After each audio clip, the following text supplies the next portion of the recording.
Hello everyone, welcome to the Chandra classes. तो एक बार फिर से आप सभी का हमारे ऑनलाइन यूट्यूब चैनल पे बहुत बहुत स्वागत है फ्रेंड्स। तो देखिए, जैसा कि हम लोग अभी पढ़ रहे हैं, हम लोग होम मैनेजमेंट पढ़ रहे हैं। होम मैनेजमेंट में हम लोगों ने प्रोसेस को भी पढ़ लिया है, सिद्धांत को भी पढ़ लिया है, ठीक है। और कुछ हमने आपको स्टेप भी बताए थे, चरण भी बताए थे, और कुछ मैंने आपको तत्व बताए थे, ठीक। तो आई थिंक कि आपके इसमें होम मैनेजमेंट में 3 लेक्चर कंप्लीट हो चुके हैं। आज ही चौथा लेक्चर है, ठीक है। तो आज हम लोग एक नए टॉपिक से क्लास स्टार्ट करेंगे, ठीक है। आज का जो हमारा टॉपिक होगा, आज हम लोग अपने कौन से टॉपिक पर चर्चा करने वाले हैं। आपका टीजीटी का आप सिलेबस उठाइए और आप पीजीटी का सिलेबस उठाइए। मैंने सिलेबस अपलोड कर दिया है ऐप पर भी और उस पे भी, आपके व्हाट्सएप ग्रुप में भी मैंने दोनों पे अपलोड कर दिया। आप पहले अपने सिलेबस को देख लीजिए। मैं जितनी भी क्लासेस आपके यहाँ पे ले रही हूँ, सारी क्लासेस आपके सिलेबस के ही अकॉर्डिंग है, ठीक है। सिलेबस एंड जो भी आपके एग्जामिनेशंस में क्वेश्चंस आते हैं और जो आपके सिलेबस में दिए नहीं गए हैं, ठीक है। कुछ ऐसे टर्मिनोलॉजी हैं जो आपके सिलेबस में दिए ही नहीं गए लेकिन वहां से क्वेश्चन बनते हैं, तो वो आपको देखना पड़ेगा कि कहाँ कहाँ से क्वेश्चन बन रहे हैं, ठीक। चलिए, तो आज हम लोग चर्चा करने वाले हैं घर की आंतरिक सज्जा के बारे में, होम इंटीरियर। तो होम इंटीरियर के लिए सबसे इम्पोर्टेंट क्या होता है, जो हम अपने घर की आंतरिक सज्जा करते हैं, डेकोरेट करते हैं या होम इंटीरियर करते हैं, तो उसमें ऐसे क्या तत्व होते हैं, ऐसे क्या एलिमेंट्स होते हैं जो इम्पोर्टेंट रोल प्ले करते हैं, ठीक है।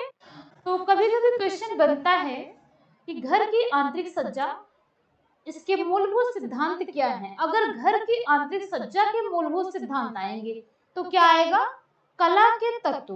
कला के कुछ ऐसे तत्व होते हैं और कला के कुछ ऐसे सिद्धांत होते हैं जिनके द्वारा हम क्या करते हैं, घर की आंतरिक सज्जा या होम इंटीरियर करते हैं। बट कला के जो तत्व होते हैं, कला के तत्व भी, उसमें भी कई तत्व होते हैं, उसके भी कई प्रकार होते हैं, उसको भी आज हम लोग समझेंगे। चलिए, तो सबसे पहले हम बात करते हैं घर की आंतरिक सज्जा की। तो घर की आंतरिक सज्जा किससे की जाती है, कला के तत्व और कला के सिद्धांतों के द्वारा ही हम क्या करते हैं, घर की सज्जा करते हैं या घर की आंतरिक सज्जा या डेकोरेशन या फिर इंटीरियर करते हैं, ठीक। तो ये क्लियर हुआ आपका। चलिए, तो हम बात करते हैं सबसे पहले अब कला के कुछ तत्व। कला के क्या क्या तत्व होते हैं, कला के तत्वों के बारे में हम बात करेंगे। तो कला के कितने तत्व होते हैं, कला के टोटल कितने तत्व होते हैं, ये देखिए, ये है हमारे कितने, 7। कला के कितने तत्व होते हैं, तो कला के टोटल 7 तत्व होते हैं। सबसे पहला क्या होता है, लाइन होता है। सबसे पहले लाइन होता है, उसके बाद क्या होता है, आकार होता है, जो एक शेप देता है, जो एक साइज देता है, वो भी आपके आंतरिक सज्जा में बहुत ही इंपॉर्टेंट रोल प्ले करता है। उसके बाद क्या होता है, नमूना। नमूना जो आप देखते होंगे, पहले के टाइम पे क्या था, 2D था, ठीक है। पहले 2D नमूना था या डिजाइन या प्रतिमान कह लीजिए या मॉडल कह लीजिए, ठीक है। तो जो आपके नमूने होते हैं, नमूने कैसे होते हैं, वो 2D भी हो सकते हैं और वो 3D भी हो सकते हैं, ठीक है। और उसके बाद क्या आता है, स्थान। अब आप कहेंगे कि मैम स्थान कैसे आएगा, तो स्थान का मीन्स ये होता है, जो स्थान दिया गया है, स्थान मीन्स स्पेस होता है। स्पेस भी आपके आंतरिक सज्जा में या जब आप घर का डेकोरेशन कर रहे हैं या फिर घर बनवा रहे हैं, इंटीरियर कर रहे हैं, तो उस समय क्या होता है, स्पेस भी बहुत ही मायने रखता है। क्योंकि आप यूँ समझिए, एक बेडरूम आप बनवा रहे हैं, ठीक है। बेडरूम में अगर सिर्फ एक बेड रखने का है स्पेस हो और उसमें चेयर टेबल सोफा वगैरह रखने का स्पेस ना हो और उसके एक्स्ट्रा कुछ स्पेस ना हो, तो क्या वो डेकोरेटिव लगेगा, नहीं लगेगा ना, बिल्कुल भी नहीं लगेगा। क्योंकि फिर वहां पे बहुत ही देखने में बहुत भरा भरा सा लगेगा, अजीब सा लगता है, बिल्कुल अच्छा सा नहीं लगेगा, ठीक है। तो इसलिए स्पेस भी क्या है आपके इसमें बहुत इंपॉर्टेंट रोल प्ले करता है। उसके बाद क्या आता है, लाइटिंग। मीन्स आपका क्या है, प्रकाश। प्रकाश भी कला का ही तत्व होता है जो आपके होम इंटीरियर में इंपॉर्टेंट रोल प्ले करेगा। उसके बाद होता है पोत। पोत क्या होता है, पोत होता है, पोत मीन्स क्या होता है, वयन। वयन मीन्स क्या होता है, टेक्सचर। जो टेक्सचर होता है, टेक्सचर भी क्या होता है, इंपॉर्टेंट होता है। अभी देख रहे हैं, अभी ये क्या सा टेक्सचर है, अभी इसका भी टेक्सचर आपको समझ में आ रहा है। जो छूने में भी वही चीज दिखे और जो देखने में भी, मतलब वो दृश्यात्मक भी हो और उसे हम छू भी सकें, ठीक है। छूने पर भी वही चीजें आ रही, देखने में भी वही चीजें, मतलब स्पर्शदायी भी हो और आंखों से देखने के लिए दृश्यात्मक भी होना चाहिए। दृश्यात्मक और स्पर्शदायी जहाँ पे दोनों चीजें होती हैं वो क्या होता है, वो पोत होता है या टेक्सचर होता है, ठीक। अब इसके बाद क्या है, रंग मीन्स आपका पिगमेंट। तो ये तो बहुत ही ज्यादा इंपॉर्टेंट है आपके होम इंटीरियर में, क्योंकि आप किसी ऑफिस का डेकोरेशन कर रहे हैं, आप अपने घर का डेकोरेशन कर रहे हैं, आप कुछ भी डेकोरेटिव कर रहे हैं, तो वहां पे क्या है, आप ड्रेसिंग में ही देख लीजिए, तो कभी कभी ऐसा हो जाता है कि पार्टी वियर ड्रेसेस के जो कलर्स होते हैं वो डिफरेंट होते हैं। नॉर्मल जैसे मान लीजिए किसी का मान लीजिए डेथ हो गया है या फिर कुछ ऐसी दुखद घटना है, तो आपको वहां पे जाना है, तो आप क्या करेंगे, चटकीले और भड़कीले कपड़े या कलर नहीं पहन के जाएंगे, क्योंकि वहां पे वो अशोभनीय प्रतीत करता है, ठीक है। तो इसलिए यहाँ पे क्या है, कला के तत्वों में रंग का भी बहुत ही इंपॉर्टेंट रोल होता है, ठीक। चलिए, तो हम लोगों ने देखा कि कला के टोटल कितने तत्व होते हैं। कला के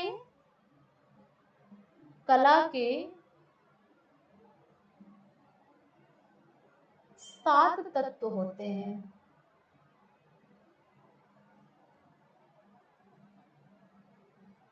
देखिए, क्वेश्चन पूछा जाता है, बनने वाला क्वेश्चन है, कई बार यहाँ से क्वेश्चन बना है और पूछा भी जाता है कि कला के कितने तत्व होते हैं। तो कला के कितने तत्व होते हैं, कला के टोटल 7 तत्व होते हैं, ठीक। ये ध्यान में रखिए। चलो, अब हम लोग सबसे पहले तत्व की, सबसे पहले एलिमेंट्स की बात करते हैं। सबसे पहला क्या है हमारा, रेखा।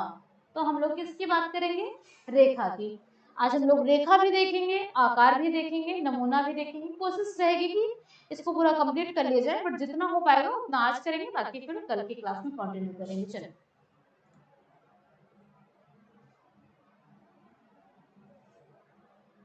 हाँ जी, चलो आइए हम बात करते हैं किस पे, रेखा पे, ठीक है, या लाइन।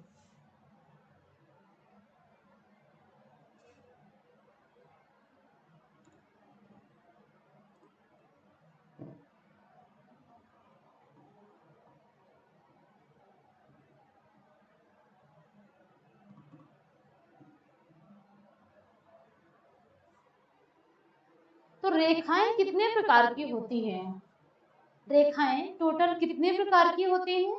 तो रेखा कितने प्रकार की होती है, ध्यान में रखिएगा, रेखा 4 प्रकार की होती है। रेखा रेखाएं 4 प्रकार की होती है, यह 4 प्रकार की होती है, 4 प्रकार की होती है। कौन कौन सी होती है, नोट डाउन कर लीजिए। सबसे पहला है इसमें, सबसे पहले इसमें क्या आती है, स्ट्रेट लाइन, ठीक है। सबसे पहले इसमें सीधी रेखा है,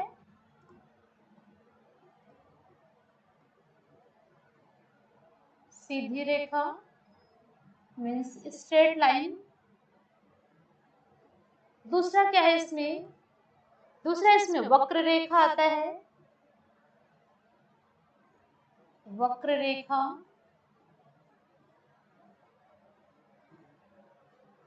कर्व लाइन। और उसके बाद आता है तीसरा, टेढ़ी मेढ़ी रेखा, टेढ़ी मेढ़ी रेखा। और लास्ट क्या है, दबाव रेखा, ठीक है, दबाव रेखा। ये भी अभी पिछली बार क्वेश्चन में पूछा गया था, पिछली बार क्वेश्चन में पूछा गया था कि आकृति को क्या करता है, जो उसके यूं समझिए कि जो उसके अंदर अच्छाइयां होती हैं उसे क्या करता है, उभार देता है, और जो उसके अंदर बुराइयां होती हैं या कमियां होती हैं, कमियों को क्या करता है, दबा मतलब दबा देता है। तो वो कौन सी रेखा होती है, कौन से रेखा में होता है, दबाव रेखा में होता है। ये आकृति को निखारने का काम करता है और जो उसके अंदर कमियां होती है उसको दबाने का कार्य करता है। ठीक, तो इसी तरीके से सारे रेखाओं के बारे में हम पढ़ते हैं। तो सबसे पहले हम बात करते हैं सीधी रेखा। ठीक है, स्ट्रेट लाइन के बारे में हम बात करते हैं। तो जो स्ट्रेट लाइन होता है, स्ट्रेट लाइन कितने टाइप्स का होता है, आइए स्ट्रेट लाइन देखते हैं। बात करते हैं सीधी रेखा की।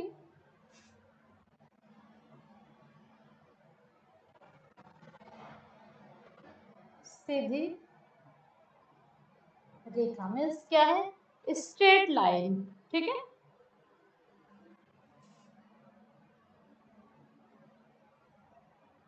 चलो, तो स्ट्रेट लाइन जो होता है, स्ट्रेट लाइन भी कितने प्रकार का होता है, सीधी रेखाएं भी टोटल 3 प्रकार की होती हैं। कैसी होती हैं, ये जो रेखा आप देख रहे हैं, ये रेखा क्या है, ये भी तो आपका क्या है, सीधी रेखा है। लेकिन अगर रेखा को यूं खींच दिया जाए तो ये क्या कहलाएगा, ये भी सीधी रेखा में ही आएगा, आए तो सीधी ही है ना। अगर रेखा को ऐसे खींच दिया जाए तो ये भी सीधी रेखा है, और अगर इसी को यूं खींच दिया जाए तो ये भी क्या हुई, सीधी रेखा हुई। लेकिन ये सीधी रेखाओं के क्या है, टाइप्स हैं, इन्हें हम अलग अलग नामों से जानते हैं।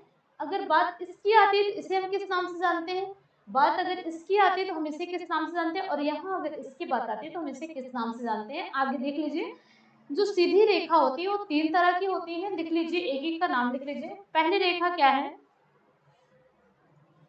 इसे हम लंबवत रेखा कहते हैं। ये है क्या, लंबाई, और ये क्या है, चौड़ाई। और ये क्या होती है, ये होती है तिरछी रेखा। ठीक है, तिरछी रेखा। ठीक है, चलो, तो सबसे पहले हम बात करते हैं लंबवत रेखा की। सबसे पहले क्या है, लंबवत रेखा।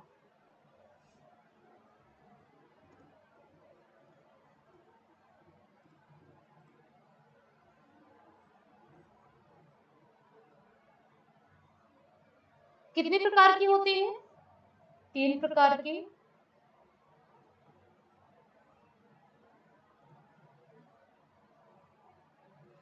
लंबवत रेखा जो होती है, लंबवत रेखा आप देख रहे हैं ना, ये लंबवत रेखा है।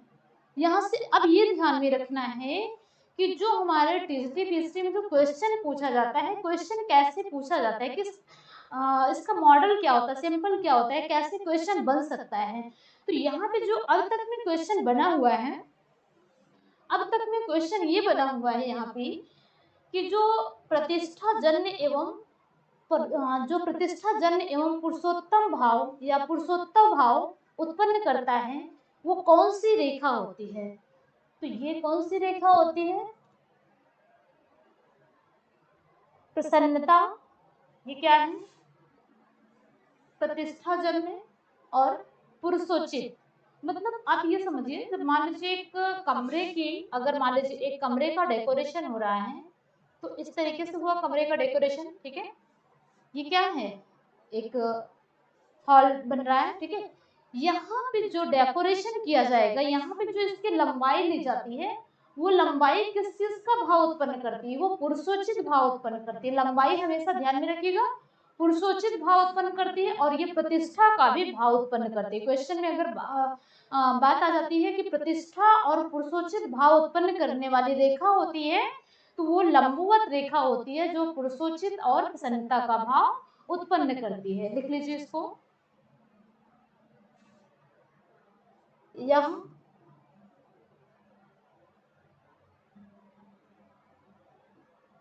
पुरुषों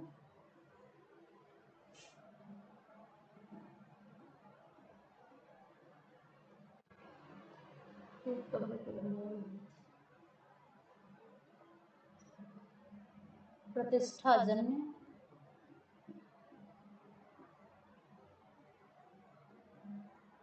प्रतिष्ठा जन्य एवं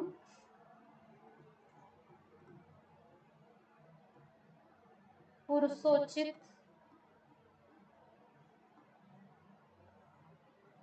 भाव उत्पन्न करता है।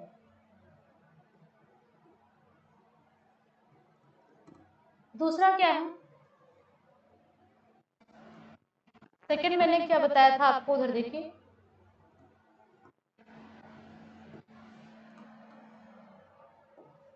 सेकंड में क्या आएगा, वहां पे कौन सी रेखा थी, जो हमारी चौड़ाई होती है, ये वाला जो लेयर होता है, ये वाला, ये इसे हम क्या कहते हैं, इसे हम क्या कहते हैं,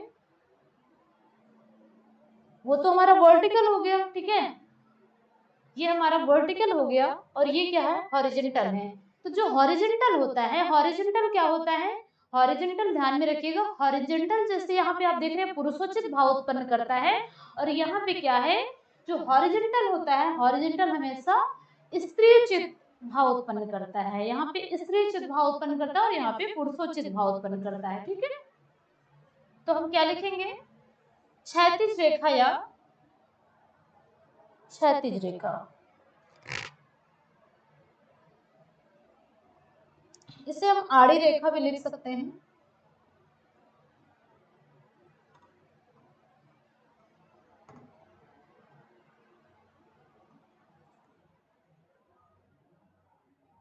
क्षैतिज रेखा, चलिए, तो क्षैतिज रेखा यह कमरे की चौड़ाई को बढ़ाती है, ठीक है, कमरे की चौड़ाई को बढ़ाती है तथा विश्राम एवं तनाव का भी भाव उत्पन्न करती है। यह कमरे की चौड़ाई को क्या करती है, बढ़ाती है,